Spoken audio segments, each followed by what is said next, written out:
Desde el auditorio de la Iglesia Casa de Paz, presentamos Una Palabra al Corazón.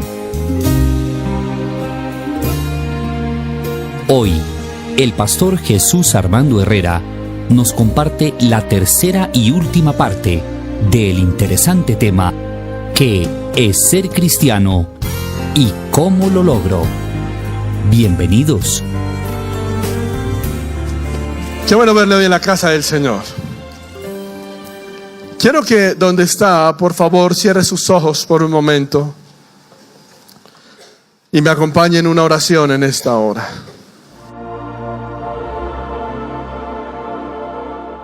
Señor, en esta mañana te damos gracias por tu amor y por tu fidelidad, por tu cuidado, por tu compañía en nuestra vida. Gracias porque tú eres bueno, porque tú eres fiel, porque no hay nadie como tú, Señor.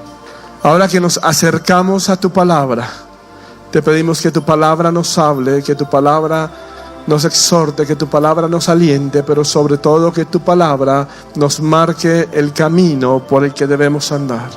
Solo tú tienes palabras de vida eterna, Señor, y las has plasmado en la Escritura, la palabra de Dios. Por eso cuando nos acercamos a la Biblia, entendemos que tú hablas a nuestra necesidad y que tú hablas a nuestro corazón. Muchas gracias, Señor, en Cristo Jesús. Amén y amén.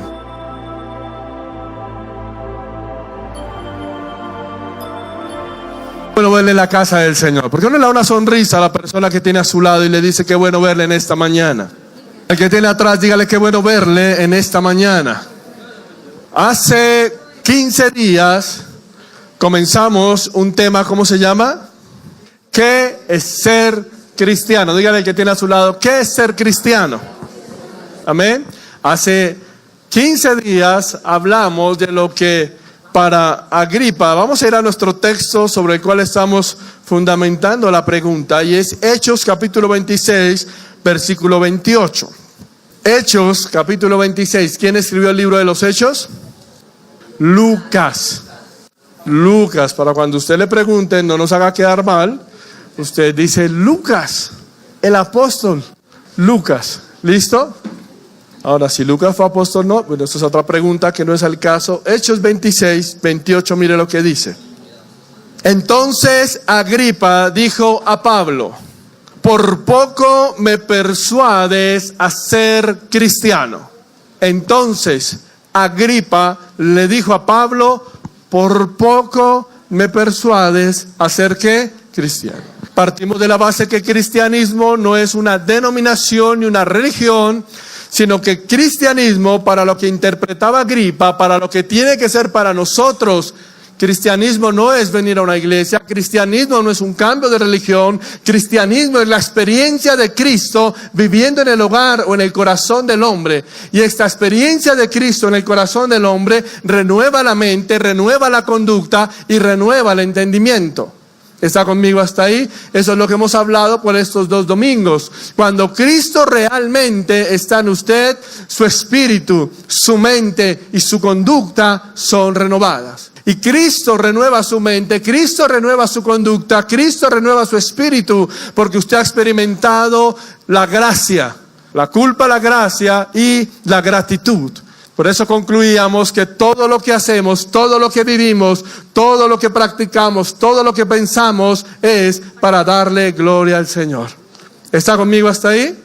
Hasta ahí llegamos hace 15 días y hoy vamos a cerrar abordando la tercera parte, que es entonces ¿cómo lo logro? ¿Cómo logro reflejar, manifestar el señorío de Cristo en mi vida? ¿De qué manera logro perseverar en lo que Jesús tiene para mí?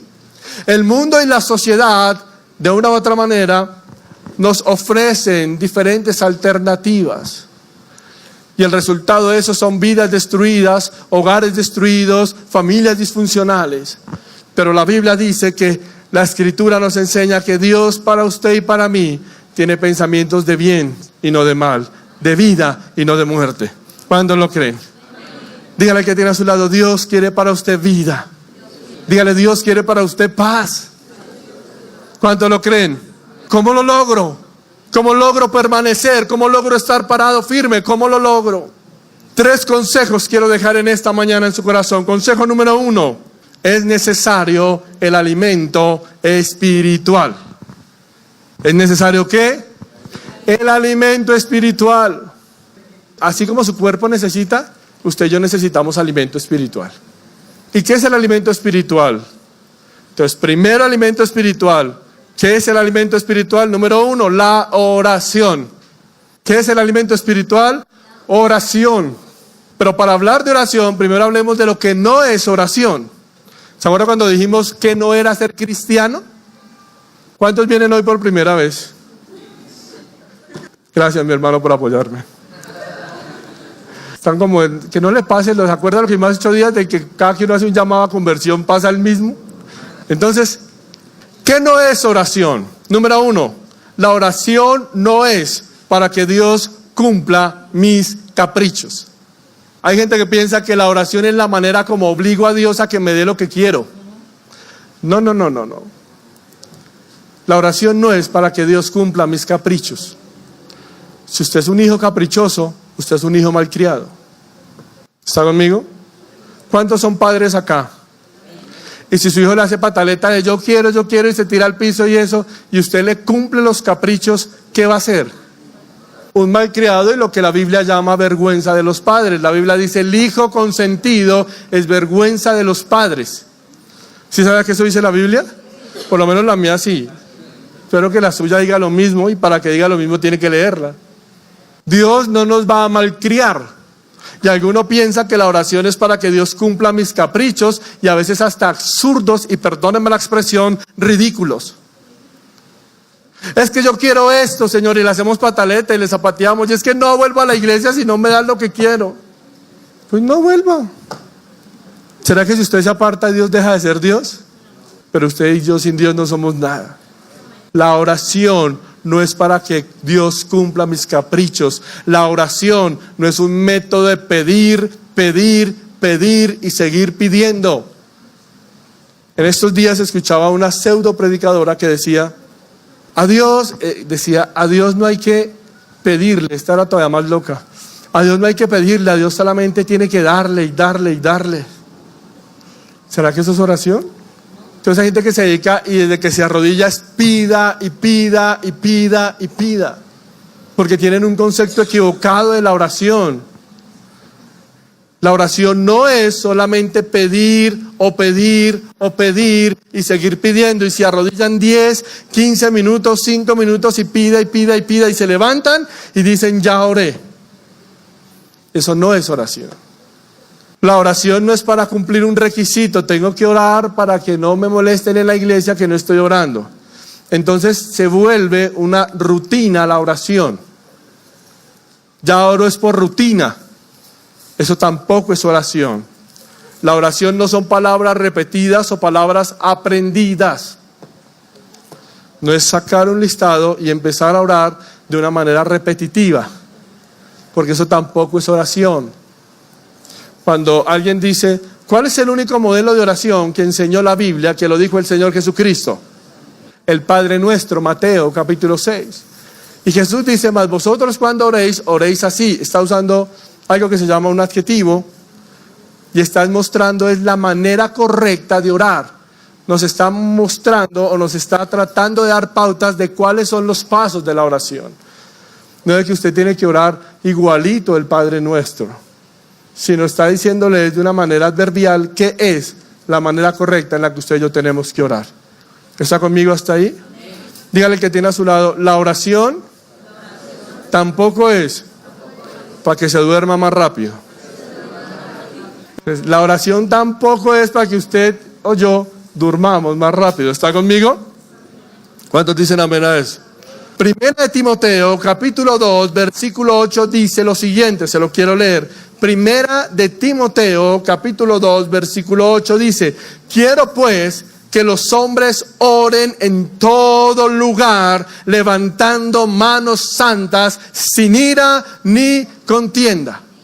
Quiero pues que los hombres oren en todo lugar, levantando manos santas, sin ira ni contienda.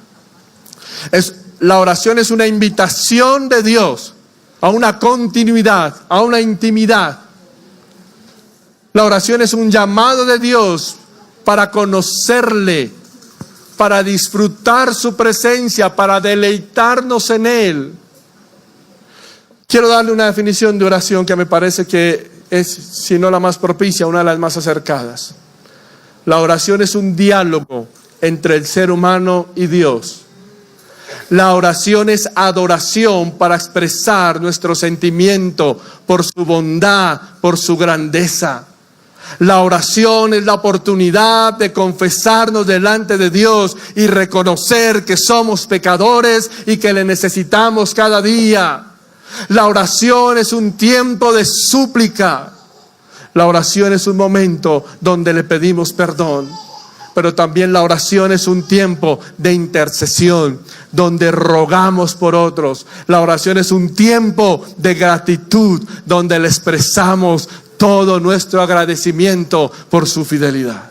Eso es orar. Yo me tomé el atrevimiento de citar, o quiero citar, 3 o 4 hombres de Dios que hablan de la oración. John MacArthur dice: la oración no es un intento de hacer que Dios esté de acuerdo conmigo o de que provea para mis deseos egoístas, sino que es una afirmación de su soberanía, de su justicia, de su majestad. Es un ejercicio de conformar mis deseos y mis propósitos a su voluntad, donde aprendo a elevar esa oración que tanto cuesta decir: Señor, hágase tu voluntad. Charles Spurgeon dijo: la oración es el balbuceo entrecortado del niño que cree, el grito de guerra del creyente que lucha y el requiem del santo agonizante que se duerme en los brazos de Jesús. Es el aire que respiramos, es la clave secreta. La oración es el aliento, la fortaleza. La oración es el privilegio de todo cristiano. John Piper dijo: uno de los grandes usos del Facebook y del Twitter. ¿Cuántos tienen redes sociales? ¿Levanten manos que tienen redes sociales? Esto va para usted y para mí. Uno de los grandes usos de las redes sociales será demostrar en el último día que la falta de oración no fue por falta de tiempo. Si usted tiene tiempo para andar en Instagram, en Twitter, en Facebook, ayúdeme en los descarriados. Si usted tiene tiempo y yo tengo tiempo, no podemos decir: Señor, no tenía tiempo de orar. Y por eso me encanta lo que dice John Piper. Uno de los grandes dilemas que enfrentamos es: ¿cuál es la postura correcta de orar? En cierta ocasión, 3 ministros conversaban acerca de la oración. ¿Cuál sería la postura más eficaz para orar? Mientras ellos hablaban, un albañil hacía reparaciones en la casa y los escuchaba. Uno de los pastores aseguraba que la clave para orar estaba en las manos. Decía, él unía sus manos y las elevaba en un gesto de adoración a Dios. El segundo pastor aseguraba que la verdadera oración y la oración de poder se hacía de rodillas. ¿Usted quiere que Dios lo escuche? De rodillas. El tercer pastor afirmaba que los otros 2 estaban equivocados y que la postura correcta era estar extendido boca abajo en el suelo. ¿Quién oraba así? Como David en el templo. Se tiraba en el templo boca abajo y oraba al Señor. En este punto, el albañil no pudo aguantar más y dijo: he experimentado que el momento más efectivo para mí de orar fue aquel día que colgaba cabeza abajo de un andamio a 20 metros de altura. A causa de que se había roto una parte del andamio, nunca oré con tanta fe. No es de rodillas, no es parado, no es sentado, no es acostado. La oración es mi alimento espiritual diario. Usted debe apartar un espacio para buscar el rostro de Dios todos los días. Todos los días. Usted y yo debemos, y no esperemos a que se nos rompa el andamio para buscar al Señor. Todos los días, al levantarse, al acostarse, hermano, al comer, al salir, al entrar, tenga un momento de adoración y de intimidad con el Señor. Porque el cristiano sin oración no es nada. Un cristiano sin oración no es nada. Es interesante entonces, hermano. Y quiero cerrar con esta frase de Spurgeon.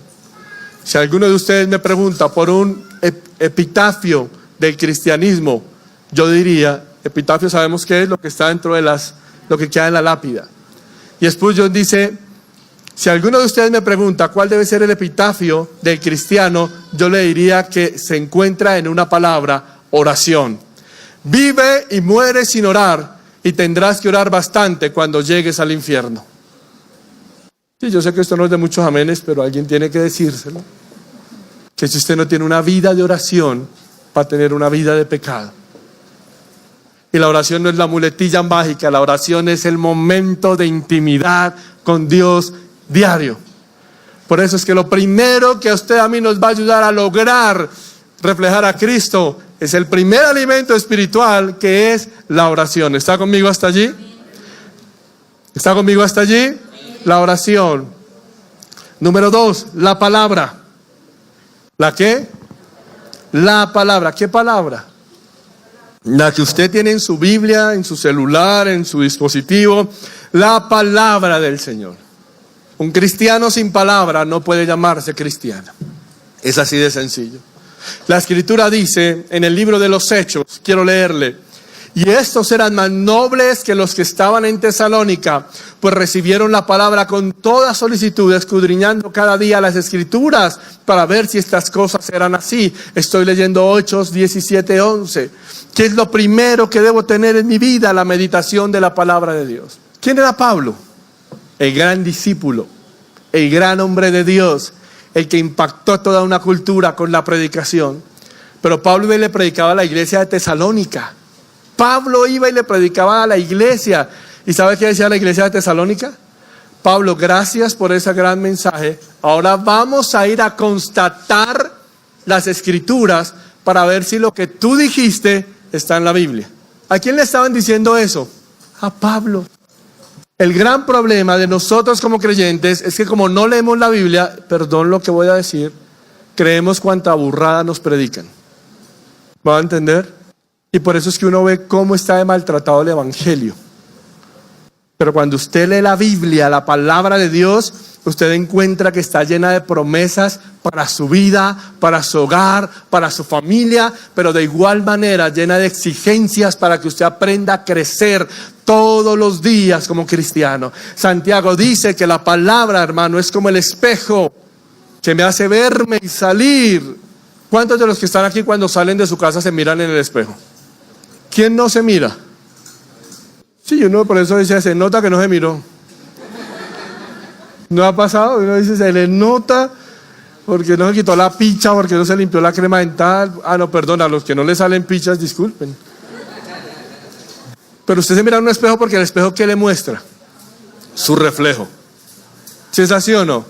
Cuando usted se acerca a la Biblia le muestra realmente cómo es usted, sin máscaras, sin engaños. La Biblia realmente le muestra cuánto le falta de Dios. Cuando usted se acerca a la Biblia le muestra cuánto necesita que Dios intervenga a su corazón. Por eso es que es importante que usted todos los días lea la Biblia. Todos los días. Por eso es que nosotros mandamos un devocional diario, para que usted lea la Biblia. Porque es que la palabra de Dios es la que transforma y cambia los corazones. Porque es que esto no es palabra muerta. Esta es una palabra que transforma y cambia las vidas. En cierta ocasión se cuenta que un misionero de Sociedades Bíblicas es una organización que distribuye Biblias a nivel mundial. Y un misionero de Sociedades Bíblicas se encontraba en una calle en África y estaba repartiendo Nuevos Testamentos. ¿Conocen los Nuevos Testamentos de los Gedeones? Entonces, ahora también hay que leerlos, ¿no? Y estaba en África y leí la historia o copié la historia textual porque me impactó el testimonio. Dice que se le acerca un africano y le preguntó si le podía dar aquel librito que estaba repartiendo. El misionero estaba dispuesto a hacerlo, pero sintió una curiosidad por saber el por qué aquel hombre quería el Nuevo Testamento. El misionero le dice, ¿qué tienen? ¿Por qué quieres este libro? El hombre le dice, porque sus páginas tienen la medida perfecta para armar cigarrillos. Le dijo este hombre africano. Impresionado por la honestidad del africano, el misionero decidió presentarle un reto. Le dijo, vamos a hacer una cosa. Le voy a dar este Nuevo Testamento si me promete leerla cada palabra de cada día antes de fumársela. Entonces, antes de usarla para armar el cigarrillo, el africano aceptó el reto y recibió el Nuevo Testamento. 15 años más tarde, el misionero fue a unos cultos de evangelización donde iba a predicar un evangelista invitado. Cuando el evangelista vio al misionero, se le acercó y le preguntó: ¿no se acuerda de mí? No, respondió el misionero. ¿Los hemos visto antes?, le dijo el misionero. El evangelista le dijo: sí, hace 15 años usted me dio un Nuevo Testamento y me hizo prometer que lo leyera cada una de sus páginas de principio a fin antes de fumármelo. Me llevó desde el Evangelio de Mateo hasta Juan capítulo número 13 antes de dejar de fumarme la palabra y empezar a predicarla. Aquel Nuevo Testamento, aquella lectura de la Escritura es la razón por la que esta noche estoy frente a ustedes predicando a Cristo. ¿Quién le predicó? Nadie. Solo la Biblia antes de fumársela. Ahora no voy a decir que le estamos dando ideas, pero es para que me entienda algo, hermano. La palabra de Dios tiene poder para transformar. La palabra de Dios tiene poder para cambiar. Por eso el escritor a los Hebreos dice: toda la Escritura es inspirada por Dios, es viva y eficaz y más penetrante que toda espada de dos filos. Penetra hasta partir el alma, el espíritu, las coyunturas, los tuétanos, discierne los pensamientos y las intenciones del corazón. Cuando usted va a la Biblia y lee la Biblia todos los días, la Biblia le hace ver realmente cuál es su condición delante de Dios. Porque usted a una persona le cuenta lo que le conviene. Si es así o no, en cambio Dios desnuda su corazón. ¿Y Dios cómo lo hace? Cuando usted lee la Biblia. Lea la Biblia, apasionela, atesórela, devórela, cómasela, no literal, ¿no? Sino estúdiela todos los días. Todos los días. Acuérdese lo que dice Josué 1:8: nunca se apartará de tu boca este libro de la ley, sino que de día y de noche meditarás en ella, para que guardes, para que hagas conforme a todo lo que en ella está escrito. Porque entonces, mira el resultado de ir a la Biblia. Cuando usted guarda la Biblia, cuando usted medita la Biblia, cuando usted pone en práctica la Biblia, dice: entonces harás prosperar tu camino y todo te saldrá bien. Quiere que cambie su hogar, quiere que cambie su corazón, quiere que cambie su familia, quiere que cambie su circunstancia, vaya a la palabra de Dios. Porque la Biblia le va a decir que tiene que cambiar, que tiene que mejorar y que tiene que dejar. Medite. ¿Se acuerda que yo le expliqué hace unos meses cuál es el término hebreo que usa el escritor de meditar? Rumiar. ¿Qué hace una vaca? Mu, pastor. Muy bien, gracias. Qué profundos. Pero ¿qué hace una vaca? Rumiar, ¿no? ¿Qué es rumiar? Regurgitar, ¿no? Comer, regurgitar. ¿Cuántos estómagos tiene la vaca? Llegamos a la conclusión de 4, ¿cierto? Y que rumiar es comer, devolver, comer, devolver. ¿Por qué la vaca hace eso? Porque no tiene nada más que hacer. Porque en cada estómago saca los nutrientes que le fortalecen su cuerpo. Así que cuando usted pisa popó de vaca, ya está pisando lo que la vaca no le sirve realmente. Porque en cada estómago saca sus nutrientes.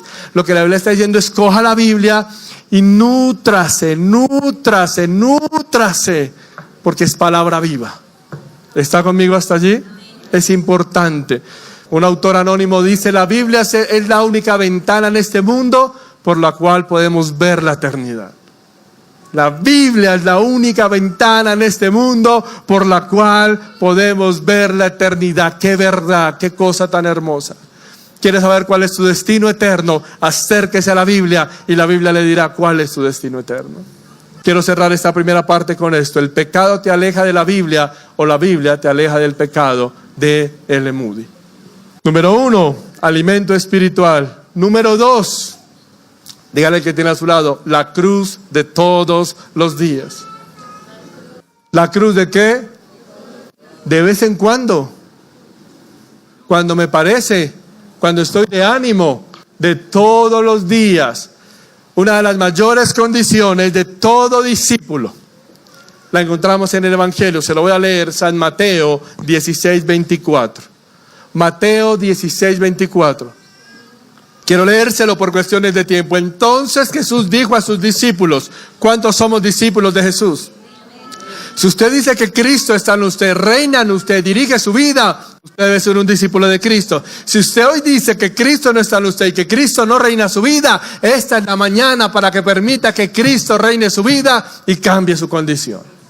Porque cuando Jesús entra, la vida es diferente. Dice Jesús entonces, dijo a sus discípulos, si alguno quiere venir en pos de mí, niéguese a sí mismo, tome su cruz y ¿qué? Sígame. ¿Cómo lo logro? Segundo principio, tome la cruz todos los días. Es una verdad que habla Marcos y que Lucas la repite también. La tortura de la cruz, los judíos la heredaron, o mejor, los romanos de los persas. No es un invento romano, sino es un invento persa. Y la cruz o la tortura de la cruz tenía 3 objetivos: sufrimiento, renuncia y muerte. Sufrimiento, renuncia y muerte. ¿Está conmigo? ¿Está conmigo? Así que, ¿qué es lo primero cuando tomo mi cruz? ¿Qué implica tomar mi cruz? Dígale al que tiene a su lado, cuando toma la cruz, debe aprender a negarse a usted mismo. ¿Negarse a qué? Negarse a usted mismo. Una manera más práctica de decirlo, me encanta lo que dice un teólogo presbiteriano del siglo pasado, Braus, dice, debe resolverse en vivir no para el placer, sino para la utilidad. No para obedecer a la inclinación, sino el deber. No para sí mismo, sino vivir para ¿quién? Para Dios. ¿Qué es negarse a sí mismo? La negación no se refiere a una cosa. La negación no se refiere a un modismo. Es la negación del ego. ¿La negación del qué? Niéguese a sí mismo, es niéguese a su ego. Es decir, niéguese a ese bendito yo que tanto daño nos hace. A ese yo que tantas vidas destruye. A esa obstinación, a ese enemigo firme que a veces tenemos, que es ese yo. A eso es a lo que la Biblia nos está mandando negarnos. Jesús dijo, porque yo no busco mi gloria, sino la del Padre. Eso es negarse, hermano. Es morir a su ego, a su obstinación. Es morir a todo lo que a usted le gustaba, le encantaba, por empezar a vivir lo que Cristo quiere que usted viva. Por empezar a hacer lo que Cristo quiere que usted haga. Por empezar a vivir como Cristo quiere que usted viva. Eso cuesta. Por eso es que la cruz cuesta. Por eso es que la cruz es sufrimiento. Porque es más fácil ser como yo quiero ser. Y el que no le gustó, pues que no me salude de malas. ¿O no? Yo soy así. Es mi problema, pastor. Es mi problema. Pero la cruz es negarse a sí mismo. Y me encanta esa definición. No se refiere a algo que yo tenga, se refiere a mi propia vida. Yo me niego, Señor, para que tú seas glorificado en mí. Yo me niego para hacer lo que a ti te gusta, para mostrar lo que tú quieres. Segundo, tome su cruz. Número 1, niéguese a sí mismo. Número 2, tome su cruz. ¿Tome qué? Su cruz. Siguiendo la idea de Braus, quiero leerle algo que me pareció interesante. Él dice, ¿de qué es tomar su cruz? Una cosa es negarse, pero otra cosa es tomar la cruz. Braus dice, entenderán,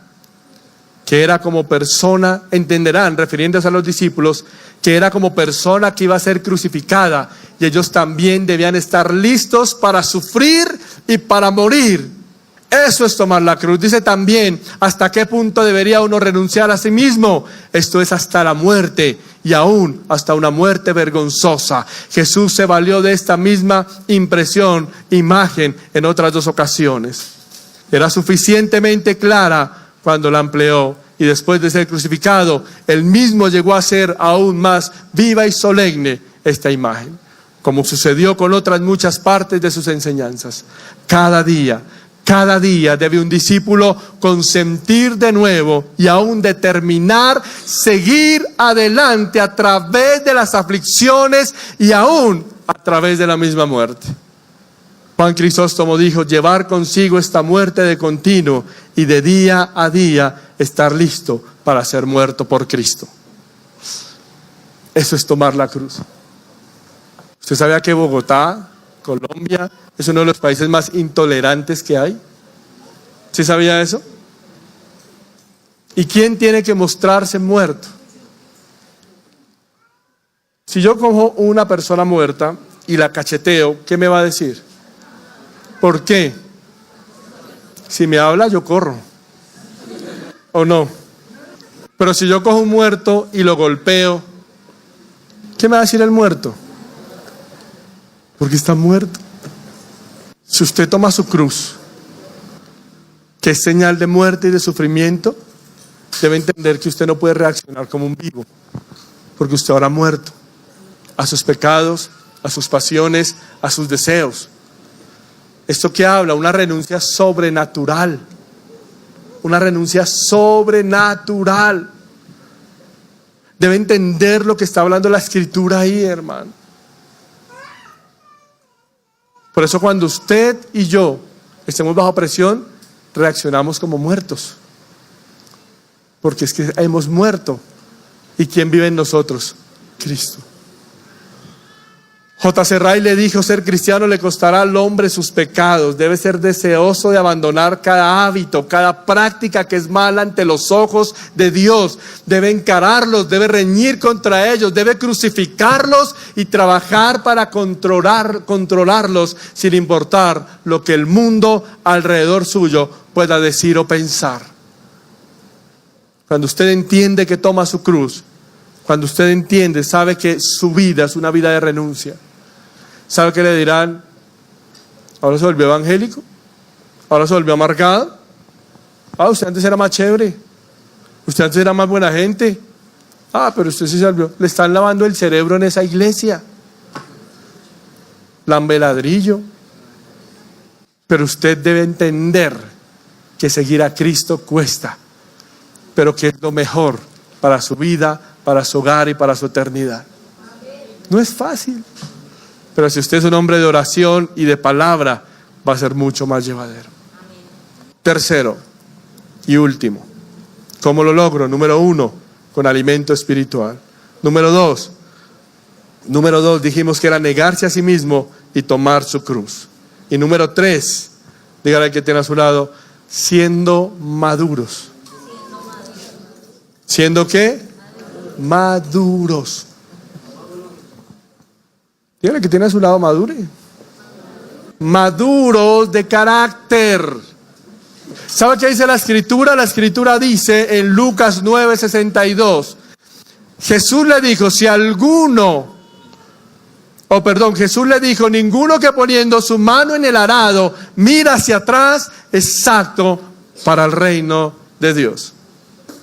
Alguno que con Jesús pone la mano en el arado, poner la mano en el arado es decir, me comprometo mi vida, comprometo mi corazón, comprometo todo lo que soy, pero miro hacia atrás. Dijo Jesús: no es digno del reino. ¿Por qué? Porque caemos en la misma disyuntiva que caía el pueblo de Israel. Primero a los Reyes dice, primero de Reyes: y acercándose Elías a todo el pueblo dijo: ¿hasta cuándo claudicaréis vosotros entre dos pensamientos? Si Jehová es Dios, seguidle, y si Baal, entonces ir en pos de él. Y el pueblo no respondió palabra. Usted no puede estar claudicando entre dos pensamientos: en que un día soy cristiano y el otro día no quiero ser cristiano, en que un día busco a Dios y el otro día no busco a Dios, en que es que me hicieron el feo pero el otro día sí me aceptaron y por eso sigo. Usted tiene que ser una persona de carácter, maduro en el Evangelio, parado en el Evangelio, hermano. Porque es que usted y yo no venimos a seguir al Señor porque nos traten o no bien. Usted y yo venimos a seguir al Señor porque Él ya lo dio todo por usted y por mí. Y usted va a entender algo: que a la iglesia, así como afuera de la iglesia, Dios usa personas para desanimarle, para destruirle, para ponerlo a prueba.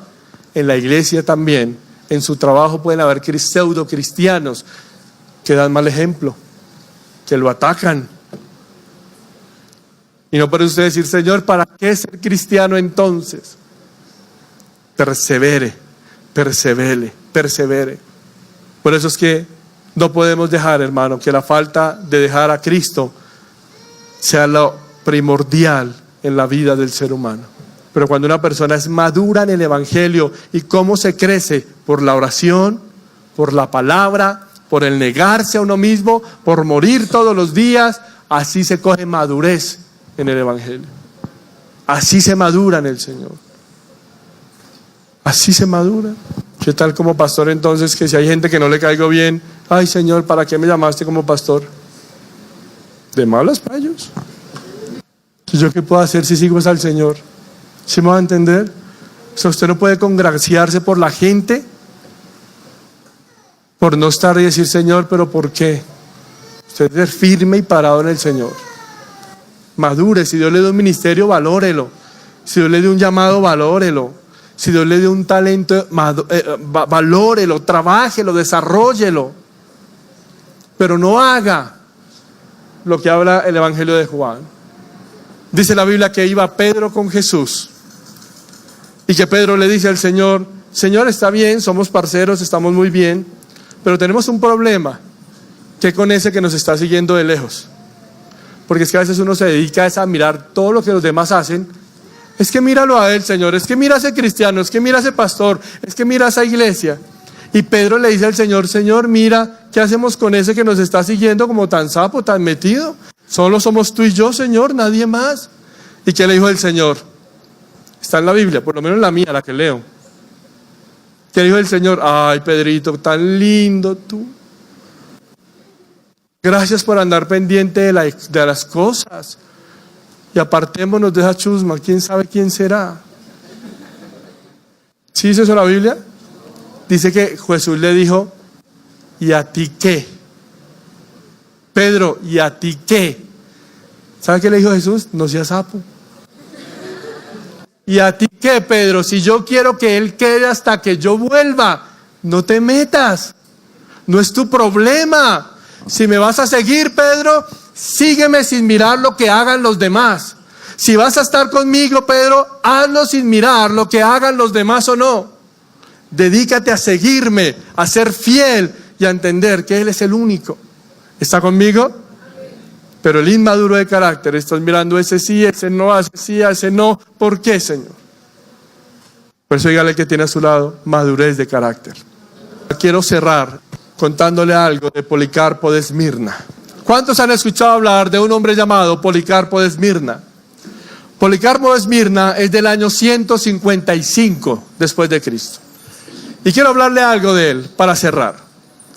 Dice la Biblia, dice la historia, que Policarpo de Esmirna fue obispo, fue discípulo de Juan el apóstol. Luego de que lo capturaron, lo llevaron ante el procónsul, quien quería obligarle a Policarpo a renegar de su fe.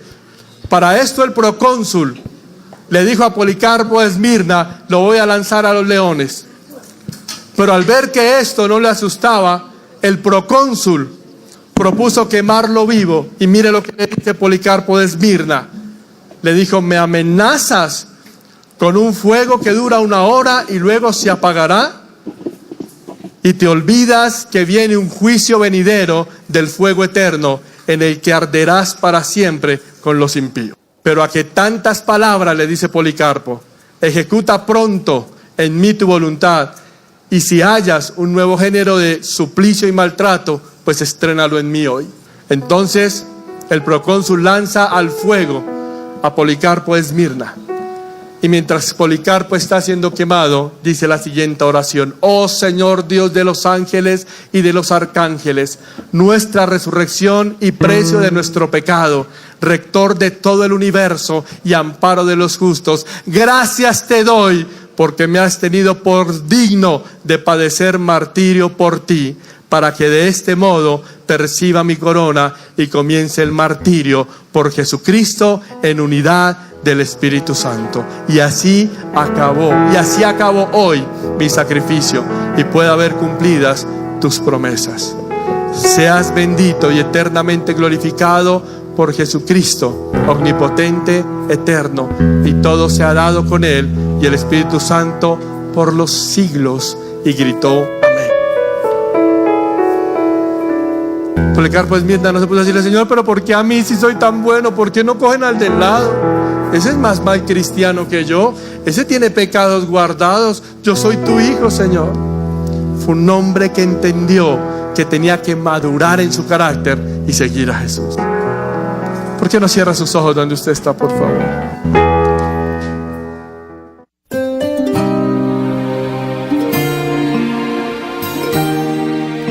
Si cree que esta enseñanza le aportó para la edificación de su vida espiritual, le invitamos a que se sume a las miles de personas agradecidas con un aporte voluntario a la cuenta de ahorros Banco Caja Social, número 2409-2938-984.